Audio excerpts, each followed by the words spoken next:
so many of us start our businesses to fill up a hole, to just feel good about ourselves. Until we have money, we're never going to be good enough. Like, we have all of these stories that we create, and then we get to the other side of that. And I'm very much the rule rather than the exception here. The day I sold my company, I thought I'd never be unhappy again. Like, I did all the things that society told me I was supposed to do. Like, I went and tested myself in combat. I built this 8-figure company. I had all the money, the cars, the house. I had done it, and I wasn't any different on the backside. Yeah. And I was like, oh shit, now what? Let me ask you this. So you're building this multi-million-dollar business, and you're also coaching at the same time. I would imagine that lowered your dollar productivity per hour. Did it not? I didn't start coaching till I was really on the backside of building that company. And what I mean was, I was only working a few hours a week.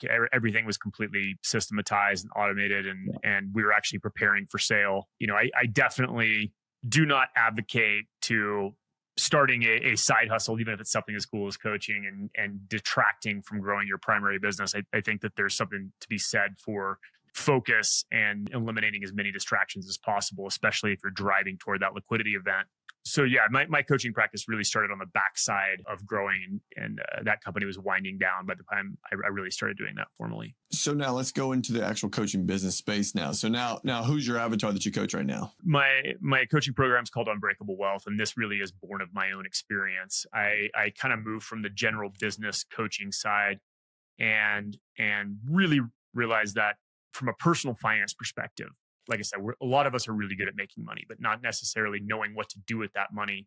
Because for most of us, we got into business for freedom, ultimately, right? Like, we want to make wealth, but really what we want is the ability to do what we want, when we want, with who we want, right? Like that is why most of us started our business in the first place. And somewhere along the way, we lose sight of that, right? We get beholden to our business. It's almost like we have a tiger by the tail. And now, we might be financially successful on paper, but we're not actually living the life that we want to. And so, what my program focuses specifically on is, how do we design the life that we actually want to live, and then use our income and our wealth to support building that life? And at the same time, how do we eliminate those money stories or limiting beliefs that are keeping us stuck from reaching that fullest, best version of ourselves? What's fascinating about that coaching niche there is, man, you are dealing with two beasts. Money, and you're dealing with people's psychology and behavior around money. That's quite the uphill battle. If you could generalize here, knowing that we're talking about money, in my experience in coaching entrepreneurs, there's a large fear of money. Though, is it really a fear of money, or is it a fear of money from their past patterns of thinking and behavior? What do you experience with your clients? So there's really two fundamental problems that we have to solve. Number one is systematizing our wealth creation in a way that actually builds the thing that we want to build, what we set out to build in the first place, right? So anytime we have a problem, there's two fixes. There's a mechanical fix, meaning building systems and processes to make sure that you get to where you want to go. And then there's the emotional or psychological fix, which tends to be a little tougher. But I think both of those need to happen in tandem in order for us to achieve the proper outcome. So we give people a system to automate wealth creation in a way that gets them exactly to the goal that they set out to hit. And that looks different for everybody, by the way. There's no one size fits all when it comes to wealth creation. And anybody that is telling you otherwise is either has a vested interest in you investing in whatever thing they're pitching, or just doesn't have the grasp of the complexities of what being an entrepreneur looks like, right? So I think there's a real gap in founder-led programs, because a traditional financial advisor kind of just has a different mentality. Most of their people aren't entrepreneurs. They don't have the ups and downs and highs and lows, where one year you might be earning $1 million, the next year you might be $500K in the hole. That is not so easy to put a 70-30 plan onto and automate savings from your W-2. And then the second part is, okay, let's look at our actual decision-making and why we're making these decisions. And that is what's really interesting to me, because all of us grew up with things that happened to us as it relates to money, either what we witnessed from our parents, maybe things that happened in early adolescence or early adulthood, and they imprint patterns on our brain. And those patterns run in the background, designed only for one thing, and that's to keep us safe. That's right. Like, that is what our brain's primary function is to do. and our brains are pattern matching machines. So it looks at things that happened in the past and it applies those things to things that are actually happening now and tries to match those things up and go, okay, well, this happened over here, so that therefore that must be happening now. And the real challenge is to extract those situations and go, hey, actually, no, your prior experiences are clouding this. This isn't what the data is showing at all. You're actually in a much different situation now. How do we anchor you into safety, get you back into reality, and then enable you to recognize those patterns and make better decisions with the data actually at hand? What would you say to someone listening right now who is like, holy shit, I see my patterns showing up every day and I don't know how to get out of them, right? I can feel them. I can see them. I've even been exposed to them by other people telling me. What would you tell them would be the first 1, 2, or 3 steps that they should take to realize and actualize that those are just patterns happening, that they can actually get out of them? Yeah. So this is, you just nailed the first step of my 4-step process. So the first step is awareness, right? Understanding, hey, this is a pattern or a subconscious belief that may not line up with reality. So I'll give you an example for me. I hate being late. Like I lose my mind when I am late. If we are 5 minutes late to a dinner reservation, I start having a panic attack and driving like a maniac trying to make sure I get there on time. I am having an outsized reaction to being 5 minutes late. That's the awareness of the pattern. Okay. So my reaction is not matching this actual situation at hand. That means somewhere in my subconscious, something's being triggered. Okay. Second step on that is insight. Okay. Where did this come from?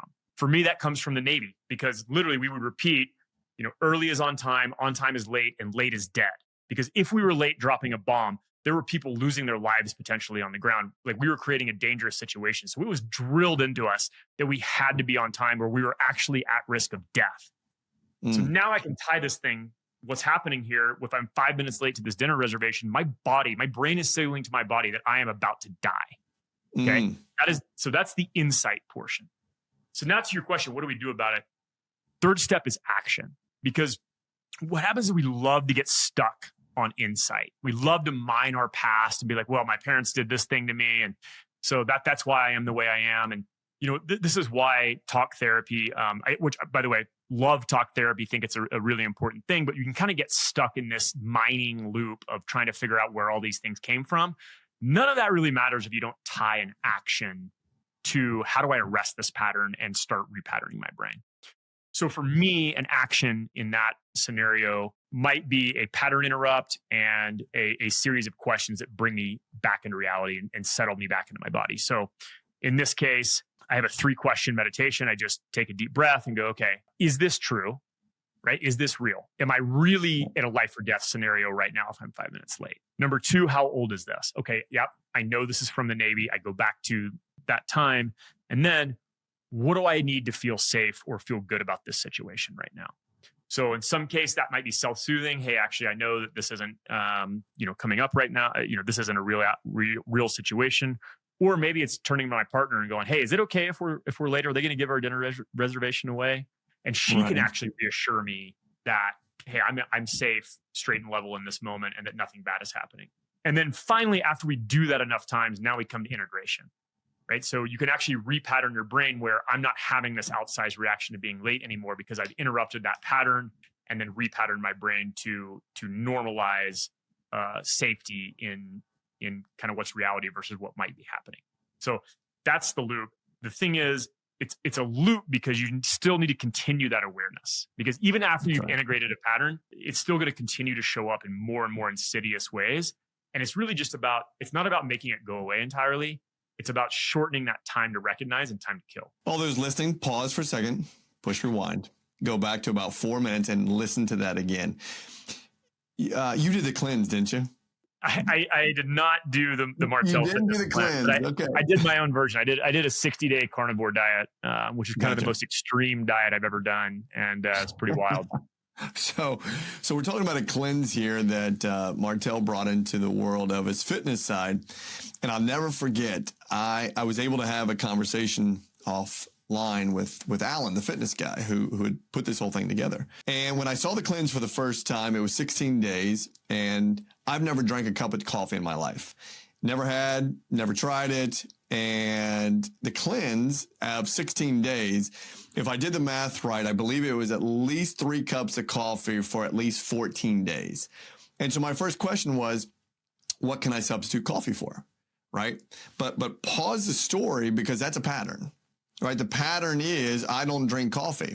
Well, why don't I drink coffee? I don't drink coffee because of the caffeine. I don't like the way the caffeine makes me feel from a jittery standpoint. Okay, well, where was that created? My parents drink coffee. Nope, they didn't drink coffee either. Why? Because my dad said if you got up early enough and did exercises, that was enough coffee for you, period. Right. So this day I still get up at 5 o'clock in the morning and I'm exercising for my coffee. Right.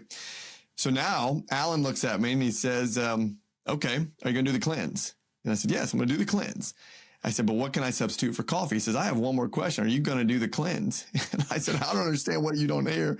Yes, I'm going to do the cleanse, but I don't want to drink coffee. He says, well, then you're not going to do the cleanse. And it was at that moment in time that I realized I was letting my past pattern impact my future opportunity. And I had to stop allowing the past dictate the present action that I was going to be taking so that I could have the future Adam that I wanted to have.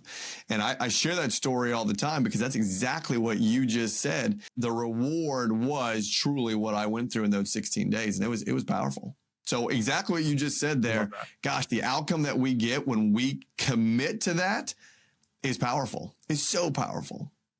Totally. And here's what I love about that story. Doesn't mean that you need to become a coffee drinker on the backside. Right. Right. Yep. You still get to choose whether or not you're a coffee drinker. And that's what some people are really worried about. They're like, hey, if I do this work, what if I lose my edge? Like, what if I give up the things that make me great? And my answer is, hey, if your edge is driven from a place of lack or a bad place, like you might actually lose your edge, but you'll be able to build something so much better on the backside and create from a place of true wholeness and alignment, rather than being driven by some false narrative that, yes, maybe has made you successful up to this point, but don't you want to see what's on the other side of that? Totally. Right? Like, so many of us start our businesses to fill up a hole, to just feel good about ourselves. You know, until we have money, we're never going to be good enough. Like, we have all of these stories that we create, and then we get to the other side of that. And you know, I'm very much the rule rather than the exception here. You know, the day I sold my company, I thought I'd never be unhappy again. Like, I did all the things that society told me I was supposed to do. Like, I went and tested myself in combat. I built this 8-figure company. I had all the money, the cars, the house. I had done it, and I wasn't any different on the backside. Yeah. And I was like, oh shit, now what? Like, Yep. that didn't work. That didn't fill up the hole. Now what am I going to do? Right? Well, it was because all of those things were driven from a place of lack rather than truly creating the life that I wanted to create. That wasn't my dream, right? That was society's dream that was impressed upon me that I just tried to live up to. Now what I get to do is create on the backside of that something that is truly for my own self. And so now money is just a means of keeping score, right? Like money is a tool to create the life that I want to create, but it's by choosing that and like diving into my own patterns and going, hey, what is it that I actually want and why? Did I inherit this belief, or is this a belief that I chose for myself? I think that's the powerful part of the story. So how would you teach or coach someone to go find that? Right? If they're listening right here, it's like, holy shit, that was an incredible statement that you just gave there. And I want to go find mine, right? I don't want to have anything that's been impressed on me through society, through my past, through my family, through whatever it may be. What would you say to someone to stop listening right now and go do this one action to start to create awareness in that space for themselves? So the first thing that I like to have people do is actually envision the life that they want to live, right? So I have an exercise called Perfect Calendar. I'll send it to you. You can link it in the show notes if you like. You know, I'm certainly not the one that created this. There's lots of different versions of it. Dan has the preloaded year. The Perfect Calendar came from a guy named Clay Hebert that's a brilliant friend of mine. But it's essentially mapping out your ideal life on a daily, weekly, monthly, and annual basis, right? And this includes how much money I want to be making, you know, what kind of work I want to be doing, getting really clear about the outcome. Because once we have that, now we can solve everything by working backwards, right? Okay, all the way to the state you are in today and go, okay, how do I get here? And what needs to be true for this life to actually happen, right? And when you do that, you will start identifying places where you are not free. And that's one of my favorite ways. One of my favorite coaching questions is, where am I not free? Right. So maybe in my perfect calendar, I'm living by the beach because I love surfing and that's what I want to do every day, but I'm stuck living in St. Louis. Well, the first thing I do is start justifying why I don't live by the beach. Well, my parents live here and I couldn't possibly leave them and I need the childcare and this is where my office is. And so immediately our limiting beliefs start coming up and saying, well, this is why I can't actually live this life that I want to live. Right. What if we throw all that aside? What if we take away all of your excuses? That is where we start to find these patterns and these ways that we subtly keep ourselves stuck. You may have aging parents and be stuck where you want it, but like, just acknowledge the fact that you're making that choice rather than I couldn't possibly make another choice.